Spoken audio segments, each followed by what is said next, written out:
পৃষ্ঠা 9। বাঙালি আর কেউ নেই? না স্যার। আচ্ছা দেখি বিকেলে যদি একটিবার টু মারতে পারি।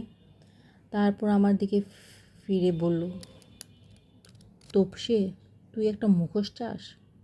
তোপসে যদিও আমার ডাক নাম নয়, তবু ফেলুদা তপেশ থেকে ওই নামটাই করে নিয়েছে। মুখোশের লোভ কি সামলানো যায়? ফেলুদা নিজেই একটা বাছাই করে আমাকে কিনে দিয়ে বলল, এইটাই সবচেয়ে হরেন্ডাস, কী বলিস? ফেলুদা বলে হরেন্ডাস বলে আসলে কোনো কথা নেই। ট্রিমেন্ডাস মানে সাংঘাতিক, আর হরিবল মানে বিভৎস। এই দুটোই একসঙ্গে বোঝাতে নাকি কেউ কেউ হিউরেন্ডাস ব্যবহার করে।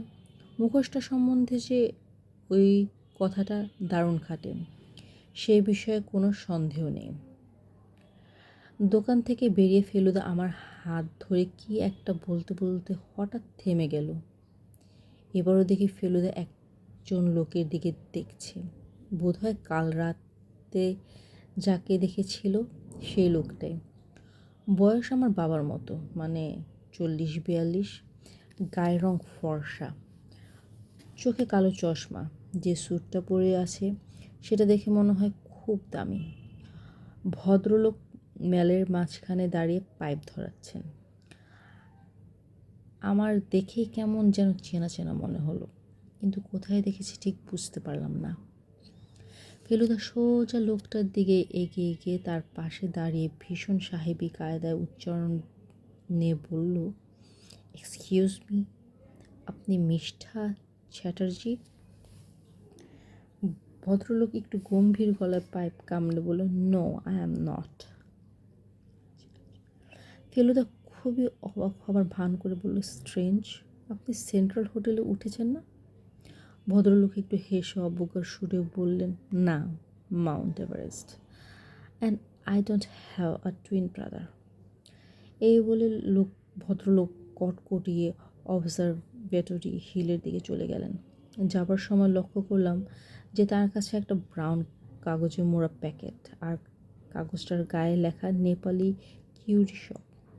আমি চাপা গলায় বললাম, ফেলুদা, উনি কি মুখোশ কিনেছেন নাকি? তা কিনতে পারে, মুখোশটা তো আর তোর আমার একচেটিয়া নয়। চ কভেন্টাসে গিয়ে একটু কফি খাওয়া যাক। কভেন্টাসের দিকে যেতে যেতে ফেলুদা বলল, লোকটাকে চিনলি? আমি বললাম, তুমি চিনলে না, আমি আর কি করে চিনি বলো? তবে চেনা চেনা লাগছিল। আমি চিনলাম না? বারে, কোথায় চিনলে? ভুল নাম বললে যে। তোর যদি একটু সেন্স থাকে। ভুল নাম বলেছি হোটেলের নামটা বের করার জন্য, সেটাও বুঝলি না? কলকা আসল না কি জিনিস? কি? প্রবীর মজুমদার। ওহো হো, হ্যাঁ ঠিক বলেছ, রজনবাবুর ছেলে, তাই না? যার ছবি রয়েছে তাকের উপরে। অবশ্যই বয়সটা এখন অনেক বেড়ে গেছে তো। শুধু যে চেহারা মিল তা নয়, গাড়ির আঁচিলটা নিশ্চয়ই তুই লক্ষ্য করেছিস। আসল কথাটা হচ্ছে ভদ্রলোকের জামা কাপড় সব বিলেতি। স্যুট লন্ডনের, টাই প্যারিসের, জুতো ইটালিয়ান, সদ্য বিলেত ফেরত, সে বিষয়ে কোনো সন্দেহ নেই। কিন্তু ওর ছেলে এখানে রয়েছে সে খবর রজনবাবু জানে না। বাপ যেখানে রয়েছে সেটা ছেলে জানে কি না সেটাও খোঁজ নিয়ে দেখা দরকার। রহস্য ক্রমেই ঘনিয়ে আসছে। এই কথাটা ভাবতে ভাবতে ক্যাভেস্টারের দোকানে পৌঁছলাম। দোকানের ছাদে যে বাসার জায়গাটা আছে সেটা আমার ভীষণ ভালো লাগে। চারিদিকে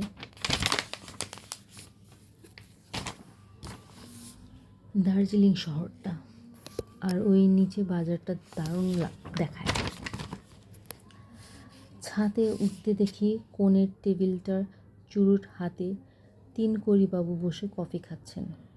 ফেলুদাকে দেখতে পেয়ে হাত তুলে তার টেবিলে গিয়ে বসতে বললেন আমাদের।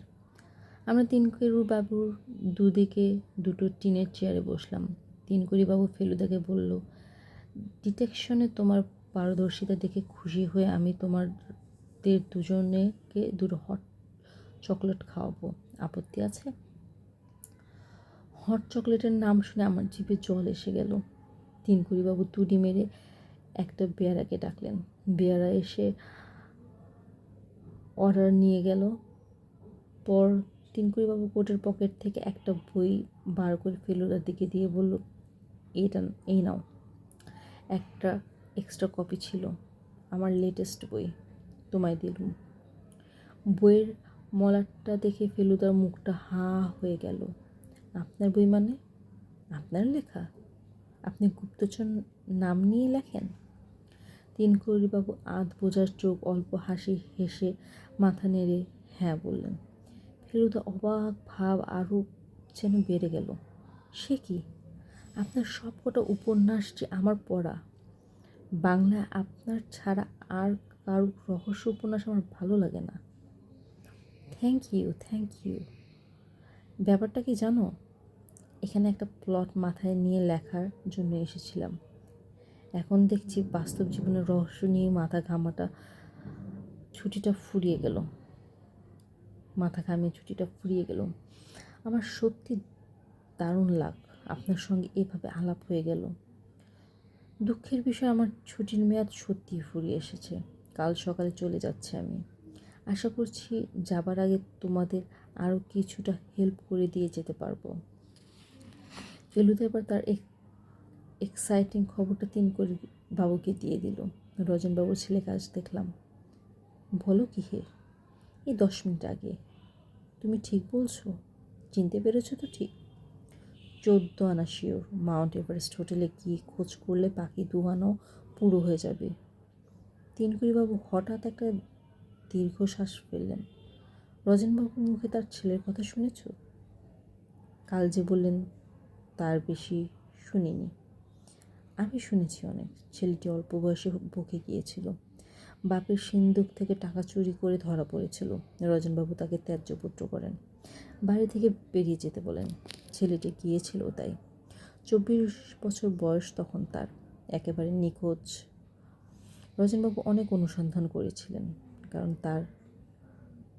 পরে তার অনুতাপ হয়, কিন্তু ছেলে কোনো খোঁজ খবর নেয়নি বা দেয়নি। বিলেতে তাকে দেখেছিলেন রজনবাবুরই এক বন্ধু, তাও 10-12 বছর আগে। রজনবাবু তাহলে জানেন না যে তার ছেলে এখানে আছে? নিশ্চয়ই না। আমার মনে হয় ওকে না জানানোই ভালো। একই চিঠির শখ তার উপর। তিনকুড়িবাবু হঠাৎ থেমে গেলেন। তারপর ফেলুদার দিকে ফিরে বললেন, আমার বুদ্ধি শুধু সব লোক পেয়েছে। রহস্য উপন্যাস লেখা ছেড়ে দেওয়া উচিত। ফেলুদা হাসতে হাসতে বলল, প্রবীর মজুমদার যে চিঠি লিখে থাকতে পারেন সেটা আপনার খেয়াল হয়নি তো? এক্স্যাক্টলি। কিন্তু তিনকুড়িবাবু অন্যমনস্ক হয়ে গেলেন। বেয়ারা হট চকলেট এনে টেবিলে রাখতে তিনকুড়িবাবু যেন একটু চাগিয়ে উঠলেন। ফেলুদার দিকে ফিরে বললেন, ফণি মিত্তরকে কেমন দেখলে? ফেলুদা যেন একটু হকচকিয়ে গেল। সে কি, আপনি কি করে জানলেন আমি ওখানে গিয়েছিলাম? তুমি যাওয়ার অল্পক্ষণ পরেই আমি ওখানে গিয়েছিলাম। আমাকে রাস্তায় দেখেছিলেন বুঝি? না। তবে? ডাক্তার ঘরের মেঝেতে একটি মরা সিগারেট দেখে জিজ্ঞাসা করলাম, কে খেয়েছে? ডাক্তার ধূমপান করে না। ফণিবাবু তখন বর্ণনা দিলেন। তাতে তোমার কথা মনে হলো, যদিও তোমাকে আমি সিগারেট খেতে দেখিনি। কিন্তু এখন তোমার আঙুলের গায়ে হলদে রং দেখে বুঝেছি তুমিও খাও। ফেলুদা তিনকুড়িবাবুর বুদ্ধির তারিফ করে বললেন, আপনিও কি ফণি মিত্তিরকে সন্দেহ হয়েছে নাকি? তা হবে না, লোকটাকে দেখলে অভক্তি হয় কি না? তা হয়। রজনবাবু যে কেন ওকে আমলে দেন জানি না। তাও জানো না বুঝি? দার্জিলিংয়ে আসার কিছুদিনের মধ্যে রজনবাবুর ধমকের দিকে মন যায়। তিনি ফণিবাবুকে তাকে এক গুরুর সন্ধান দিয়েছিলেন। একই গুরুর শিষ্য হিসেবে ওদের যে প্রায় ভাই ভাই সম্পর্ক হেয়ে। ফেলুদা জিজ্ঞাসা করলে, ফণি মিত্তিরের সঙ্গে কথা বলে কি বুঝলেন? কথা তো ছুতো, আসলে বইয়ের আলমারিগুলোর দিকে একবার চোখ বুলিয়ে নিচ্ছিল বাংলা উপন্যাস আছে কি না দেখার জন্য। ঠিক বলেছ, আমিও দেখেছি, প্রায় নেই বললেই চলে, আর যা আছে তাও আদ্যিকালের। ঠিক, তবে ফণি ডাক্তারের অন্য বাড়ির বই থেকেও কথা কেটে চিঠি তৈরি করতে পারে। তা পারে, তবে লোকটাকে দেখে ভারী কুঁড়ে বলে মনে হয়। এ ব্যাপারে অতটা কাঠখড় পোড়াবে সেটা কেন যেন বিশ্বাস হয় না। ফেলুদা এবার বলল, অবনী ঘোষাল লোকটা সম্বন্ধে আপনার কি ধারণা? বিশেষ সুবিধার লোক নয় বলেই আমার বিশ্বাস। তার উপর চালাক, আরও সব প্রাচীন শিল্প টিল্প কিছু না। ওর আসল লোভ হচ্ছে টাকার। এখন খরচ করে জিনিস কিনছে, পরে বিদেশিদের কাছে বিক্রি করে 5 গুণ প্রফিট করবে। ওর পক্ষে এই হুমকি চিঠি দেওয়ার কোনো কারণ থাকতে পারে বলে আপনার মনে হয় কি? সেটা এখনও তলিয়ে দেখিনি। আমি একটা কারণ আবিষ্কার করেছি। আমি অবাক হয়ে ফেলুদার দিকে চাইলাম। ওর চোখ দুটো চলচল করছে। তিনকুড়িবাবু বলে, কী কারণ? ফেলুদা গলাটা নামিয়ে নিয়ে বলল, যে দোকানদার থেকে ওরা জিনিস কেনেন সেখানে কিছু ভালো নতুন মাল আজ বিকেলে আসছে। এবার তিনকুড়িবাবুর চোখ চলচল করে উঠল। বুঝেছি। হুমকি চিঠি পেয়ে রজন মজুমদার ঘরে বন্দি হয়ে রইলেন, আর সেই ফাঁকতলে অবনী ঘোষাল দোকানে গিয়ে সব লুটেপুটে নিলেন। এক্স্যাক্টলি। তিনকুড়িবাবু চকলেটের পয়সা দিয়ে উঠে পড়লেন। আমরা দুজনেও উঠলাম।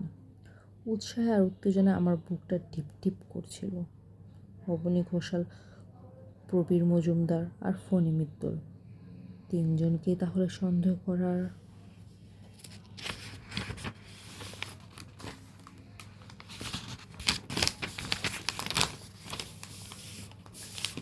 কারণ আছে। 15 মিনিটের মধ্যেই মাউন্ট এভারেস্ট হোটেলে গিয়ে ফেলুদা সেই খবরটা জেনে নিল। প্রবীর মজুমদার বলে একজন ভদ্রলোক সেই হোটেলের 16 নম্বর ঘরে 5 দিন হলো এসে রয়েছেন। বিকেলের দিকে রজনবাবুর বাড়িতে যাবার কথা ফেলুদা বলেছিল, কিন্তু দুপুর থেকে মেঘলা করে 4টে নাগাদ তেড়ে বৃষ্টি নামলো। আকাশের চেহারা দেখে মনে হলো বৃষ্টি সহজে থামবে না। ফেলুদা সারাটা সন্ধে খাতা পেন্সিল নিয়ে কী সব যেন হিসেব করলো। আমার ভীষণ জানতে ইচ্ছে করেছিল কী লিখছে, কিন্তু জিজ্ঞেস করতে সাহস হলো না। শেষটায় আমি তিনকুড়িবাবুর বইটা নিয়ে পড়তে আরম্ভ করলাম। দারুণ থ্রিলিং গল্প। পড়তে পড়তে রজনবাবুর চিঠির ব্যাপারটা মন থেকে প্রায় মুছেই গেল। 8টা নাগাদ বৃষ্টি থামলো, কিন্তু তখন এত শীত যে বাবা আমাদের বেরোতে দিলেন না। পরদিন ভোরবেলা ফেলুদা ধাক্কার চোটে ঘুম ভাঙল। ওঠ ওঠ, এ তপসে ওঠ। আমি ধর্মড়িয়ে উঠে পড়লাম।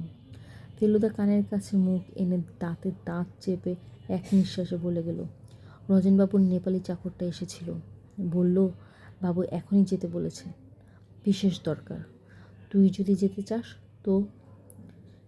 সে আর বলতে 15 মিনিটের মধ্যে তৈরি হয়ে রজনবাবুর বাড়িতে পৌঁছে দেখি তিনি ফ্যাকাশে মুখ করে খাটে শুয়ে আছেন।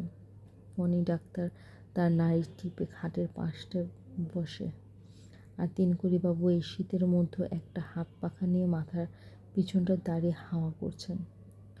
ফণিবাবু নাড়ি দেখা হলে পরে রজনবাবু যেন বেশ কষ্ট করে জোরে নিঃশ্বাস নিতে নিতে বললেন, কাল রাত্রে 12টার কিছু পরে ঘুম ভাঙতে বিদ্যুতের আলোয় আমার মুখের ঠিক সামনে আইসে মাস্কোর ফেস, মুখোশ পরা মুখ। রজনবাবু দম নিলেন। ফণি মিত্তর দেখার একটা প্রেসক্রিপশন লিখছেন। রজনবাবু বললেন, দেখো, এমন হলে যে চিৎকারও বেরোলো না গলা দিয়ে। রাতটা যে কীভাবে কেটেছে তা বলতে পারি না। ফেলুদা বলল, আপনার জিনিসপত্র কিছু চুরি যায়নি তো? রজনবাবু বলল, না, তবে আমার বিশ্বাস আমার বালিশের তলা থেকে আমার চাবির গোছাটা নিতেই সে আমার উপর ঝুঁকেছিল। ঘুম ভেঙে যাওয়াতে জানালা দিয়ে লাফিয়ে ও হরিবল হরিবল। ফণি ডাক্তার বলেন, আপনি উত্তেজিত হবেন না, আপনাকে একটা ঘুমের ওষুধ দিচ্ছি, আপনার কমপ্লিট রেস্ট দরকার। ফণিবাবু উঠে পড়লেন। ফেলুদা হঠাৎ বলল, ফণিবাবু কাল রাত্রি রোগী দেখতে গিয়েছিলেন বুঝি? কোটের পিছনে কাদার ছিটে লাগলো কী করে?